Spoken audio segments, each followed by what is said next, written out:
12-time Emmy Award winner, LeVar Burton.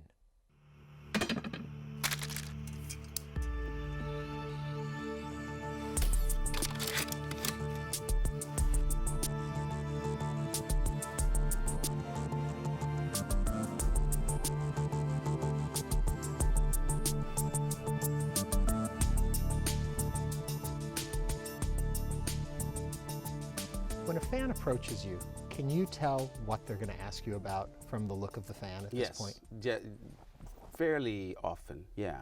It really is a generational thing. If you are of a certain age, you certainly were aware of Roots and was alive during the broadcast of Roots, which is a very specific generation and an ever-narrowing band of the population.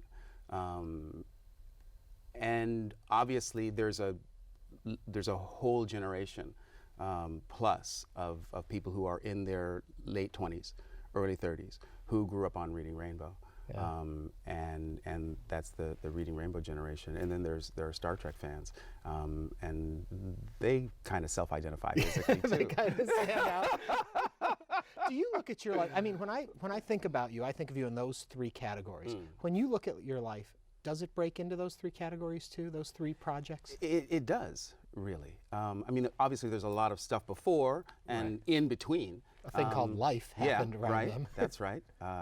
Marriage, children, those sorts of things. And yes, those three projects, Roots, Star Trek, and Reading Rainbow, are the tent poles, right? They're the fence posts of my career. Take me all the way back. If I understand correctly, you were going to become a priest? Mm-hmm. That's where it all started. Yeah. My upbringing was Catholic, mostly because my mother was an educator and knew that the best education available was parochial. And so I grew up in that Catholic tradition and really gravitated toward it. I come from a family of people on my mother's side of the family. The women tend to be teachers and social workers. My mother had careers as both when she was in the workforce. The men on my father's side of the family tend to be either soldiers, as my father was, or ministers, as all of his brothers and his father are. Huh, interesting. So I kind of look at what I do and my interests and passions in life through the lens of those two genetic strains, those two families coming together to forge, you know, a new generation. And I was built this way. Yeah. Right? A conscious path, or is it just when you look back you notice these things happening? Well, my decision to enter the Catholic seminary was very conscious. I was young. I was 13 when I made that choice, that decision. I think that as best as we are able, it makes sense to have a plan, and flexibility is really the thing that's going to get you through. You know, you can't be too rigid in life about anything, otherwise you'll break. So when did you decide you wanted to be an actor then? How did that shift? Well, it really, wow. It's such a big question for me because it was one of the first major pivots in my life, away from the ministry and toward theater and culture. Right. There's so much theater in all religious traditions. It really is performance art, the Mass. And so it was that aspect of it that I really loved. I loved the liturgy. I loved the Mass. I loved the magic and the mystery. Yeah. So when you come out of that, and as I understand, your very first professional audition is for Roots. Right. Are you coming with a rich history of working in theater first, in understanding the craft, or is this just a fluke? As serious as one can be at the age of 19, I consider myself a serious actor. Yeah. I was training. I took my studies incredibly seriously. I took the history of culture as it has evolved through drama, through storytelling, I embraced that as my new Bible, right? That became the context in which I immersed myself. Yeah. So, you know, going back to Greek tragedy and moving all the way up through the Renaissance and the history that the performing arts have played in the evolution of culture where humanity is concerned, that milieu became my point of focus. Interesting. And fascinating that that's the project then becomes your first big breakout too. Something it was storytelling so on important. A grand scale. How does it change your life? I mean, all of a sudden you're going from relatively unknown to everybody knows you. I mean, Kunta Kinte, everyone watched Roots. Yeah, and as it was a sociological phenomenon as well, everyone watched Roots together at the same time. There was a sense of commonality of experience when Roots was on, because it became the national conversation. People watched it at night and then went to work or to school the next day, and it was all America was talking about. Well, as I remember it, and I could be off this, it was the first miniseries per se. PBS had had its run of series, episodic shows that are short term, but as far as a network and running it night after night, that was it. Well, the night after night part was really new because ABC had broadcast Irwin Shaw's Rich Man, Poor Man in weekly installments, and that preceded Roots. But Roots was broadcast in 8 consecutive nights, and that had never been done before. I read that was due to fear too. They didn't know how people would react. It was due largely to anxiety. Yeah, the network liked it; they thought it was good, but as you know, as the saying goes, they did not know how it was going to play in Peoria. Stan Margulies is the man who produced Roots, the line producer, great man, great producer. Used to say that the network was really skittish about a story where blacks were the heroes and whites were the villains in a country where 80% of the population is white and only 20% of the population is black. How is that going to play in Peoria? What no one anticipated was the huge sense of identification that everybody in the audience felt with Alex's family as that tale unfolded. Yeah. We know how a world reacts to the show. How do you react to it? What's going on for you? 19-year-old kid, suddenly you're not just acting, you're acting on this grand scale. There are two parts to that story because there are two different me's that are in play there. There is the me who was the kid at USC, who was studying theater with an intention to go to New York and work on the stage. I had no real intentions toward television or film at all. The theater was the thing for me. And there's that kid who was cast, right, as Kunta Kinte. His first day as an actor, Cicely Tyson plays his mother. Dr. Maya Angelou plays his grandmother. I mean, I worked with everybody that I had ever admired on TV and in the movies, practically. There's that guy. And then there's the guy post that filming experience who was really thrust onto the world stage. I mean, a huge spotlight was shined on me, and I was like a deer caught in the headlights. There is no way one can be prepared, certainly at that young an age, for that kind of attention, that kind of focus, like the heat of that. Well, so often we talk to folks that say, you know, the overnight success, who actually was so many years in the making. But actually, you were very much an overnight success. A couple years of working, but still. Yeah, I was really at the very, very beginning of my training as an actor when Roots happened in my life, and it is an event that has largely shaped my life from that moment till now. If you could have, of course you can't, but if you could have put it further down the road in your career, would you have? No. No? There was a naivete to both the character of Kunta Kinte and LeVar that was absolutely appropriate for that character. And we saw the loss of innocence of this kid in the first 4 hours. And we saw him have to grow up necessarily for survival's sake much faster than I'm sure his parents would have liked. And interestingly enough, that paralleled my journey as LeVar post-Roots in terms of really being thrust out there and for survival's sake, having to develop skills and talents and awarenesses that, I look back, my daughter just started college this year and she's 18. And I think of a similar experience happening to Mika. And I, as a parent, I would just be so afraid. Yeah. So afraid for her.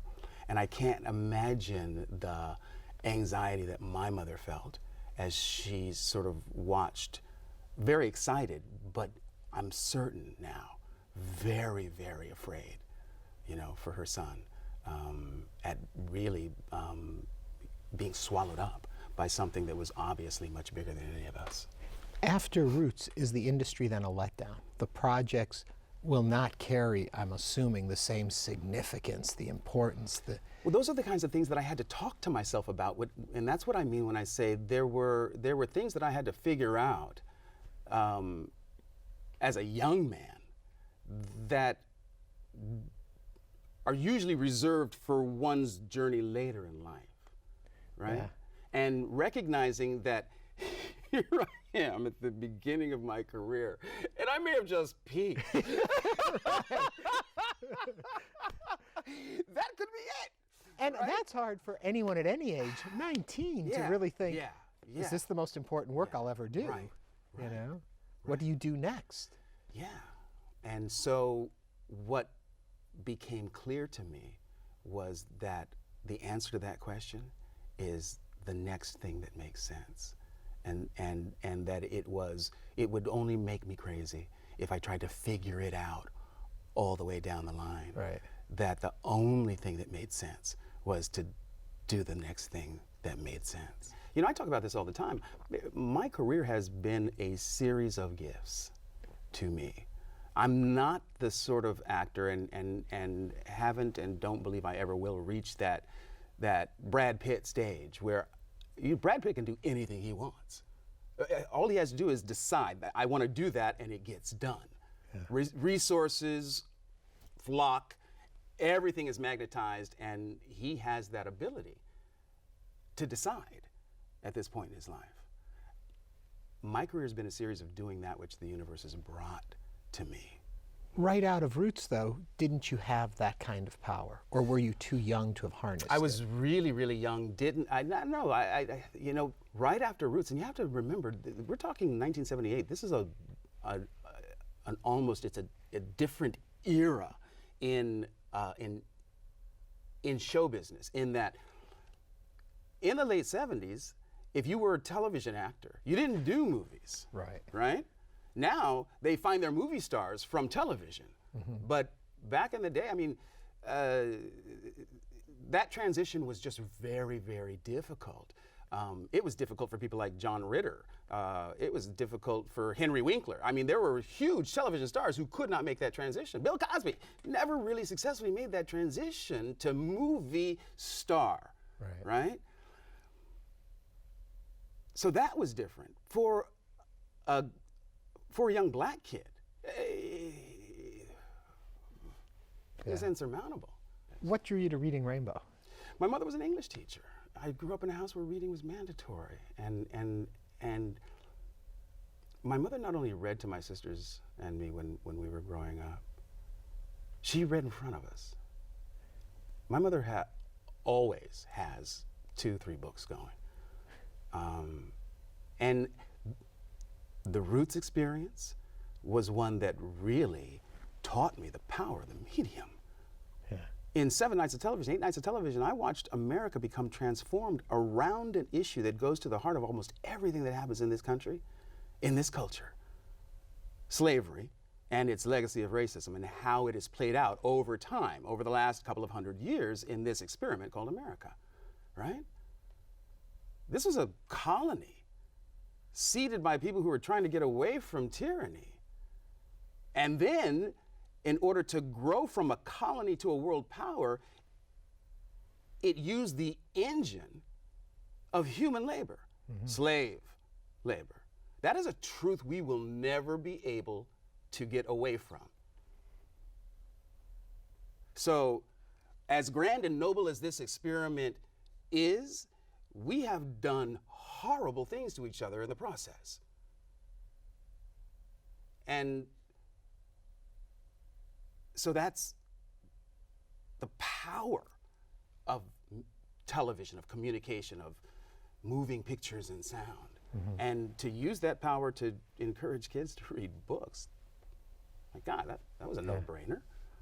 Well, it's interesting too, because for the path of your character and roots too, literacy becomes a very important thing. And Interesting, isn't it? Yeah. That at one time, you know, in this country, it was illegal for a person of color to know how to read.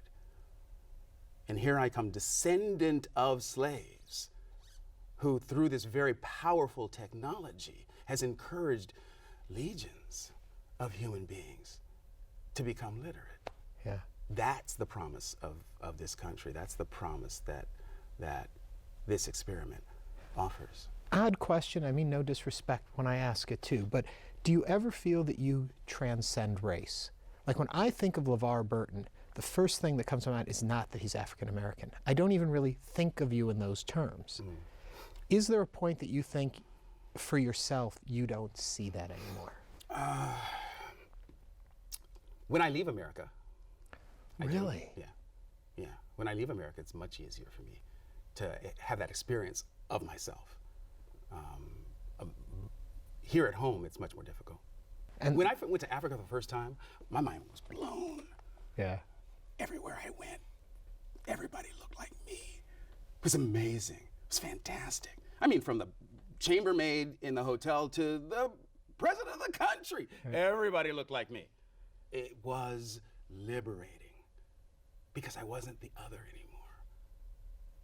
I wasn't the other. And that's a big part of, you know, what we're trying to figure out here is how do we address the other? Yeah. And what's the right way to treat the other in every single circumstance, in every situation imaginable? How we treat, I mean, it's, you know, pretty much philosophy 101, you know, do unto others as you would have them do unto you. That's one of the most prevalent religious or spiritual tenets ever, you know, to come down here.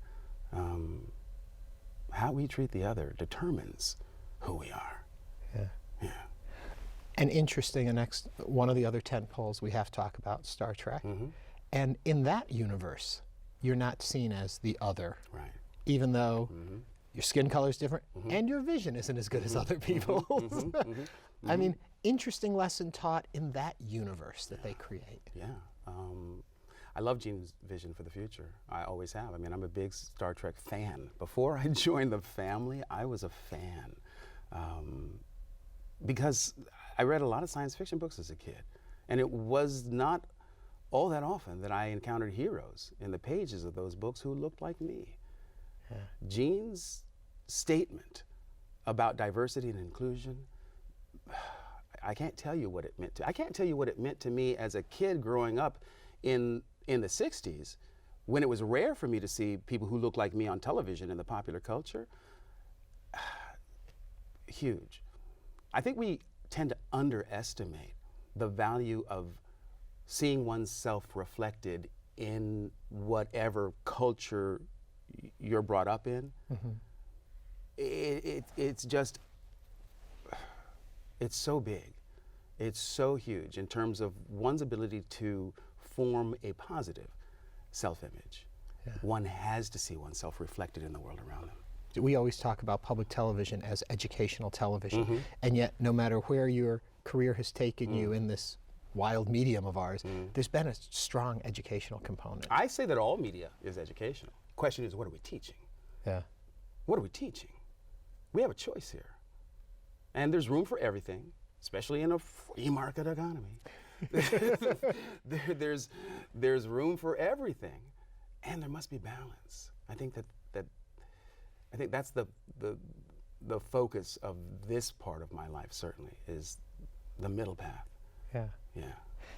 Another thing that I find fascinating, and I know the Trekkies are going to get mad at me for not talking more about Star Trek, but okay, I'll ask a Star Trek question first. True or false? The first year of the show, you didn't think it was going to work. Or in the very beginning, you were. No. You knew it was going to be a hit false. from the beginning. I didn't know it was going to be a hit, but I knew that it had a shot if Gene Roddenberry was involved. Yeah, I was very confused, having been a Star Trek fan most of my life. The initial reticence of fans, as it was reported in the media, was puzzling to me because Star Trek fans, by their very nature, are open-minded. And yet, we're human, and so there was this sense of loyalty to Kirk and company, right, that people were expressing in the doubt, right, and the reluctance to embrace Next Gen. And then we were just, kind of fumbling through the first couple of seasons, trying to find ourselves. And then by season 3, there was just, the lineup of events. We really hit our stride with the storytelling and the acting. And we had been on long enough for enough of the original fans out there to have been clicking through one day and saw an episode and stopped and stayed. Yeah. Right? And that's when it really began to gel. Is your love of technology excited by the series, or were you already really? I'm a geek, and I think I have been most of my life. I love technology. I do. I love technology. I love gadgets. I used to travel with a stereo. It was a Nakamichi tape deck. It weighed about 50 freaking pounds, but I wouldn't go anywhere without it because I had to have my music, right? And so I've always been fascinated by what technology can bring to us in our lives in terms of making our lives easier, better, more enjoyable, more fun, more efficient. Yeah. I like it. I dig it. I think it's cool. And that's become another major part of your life because now Reading Rainbow lives again thanks to technology. Thanks to technology, yeah. This is a technology that I'm really excited about because we really do have. This is a perfect storm because I think we're at an inflection point in the evolution of humanity here.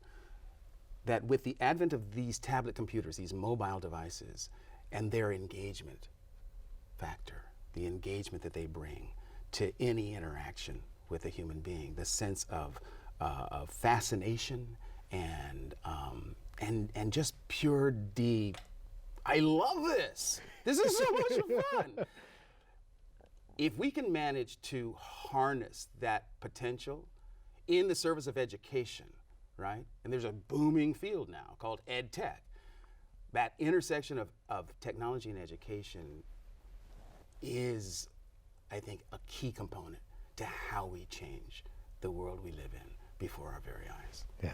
One thing before we let you go, I always say when I talk to groups too, that the importance of what we do on public television is that we show children what they can dream. Yeah. And you have to see that to know to go after it. And I've heard you talk about technology, and even out of the Star Trek world, how much of our technology today comes from science fiction in a sense. Right. And what the future holds for us. And I know you're still active in what is going to happen next. Where is mankind going next?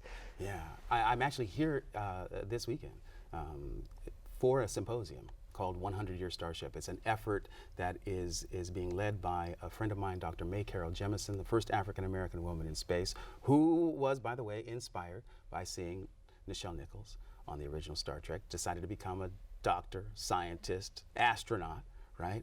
Make a significant contribution and impact on the world. May is leading a team that has been seeded by a DARPA grant to address itself to the problems and challenges in putting humanity in another star system within the next 100 years. Now, let me be clear, we are not building a spaceship, right? We are looking at and bringing together across disciplines some of the best minds who are interested in addressing the very significant issues that will be on the table in terms of getting this effort done. Hugely exciting. Yeah. Hugely exciting because I believe that it is the beginning of Gene Roddenberry's Federation of Planets, the United Federation of Planets. And in order for us to become spacefaring on that level to another star system. Closest one, 312 light years away. It's going to take some time, certainly based on current propulsion methods. In order to get that done, it has to be a global effort. Everybody has to be involved. Everybody has to buy in. And we have to see this as an opportunity, A, to leave a gift to future generations, and B, it's an opportunity for us to really change the paradigm from competition to cooperation. Yeah. We just need transporters. That's what we really need. I'm in agreement. Yeah. Yeah. But they have a limited range, transporters. You still have to get out there in order to transport from the ship to the planet's surface. A very good point. Okay. LeVar Burton, a pleasure. Thank you so much for this. My pleasure. Truly enjoyed. My pleasure. LeVar Burton.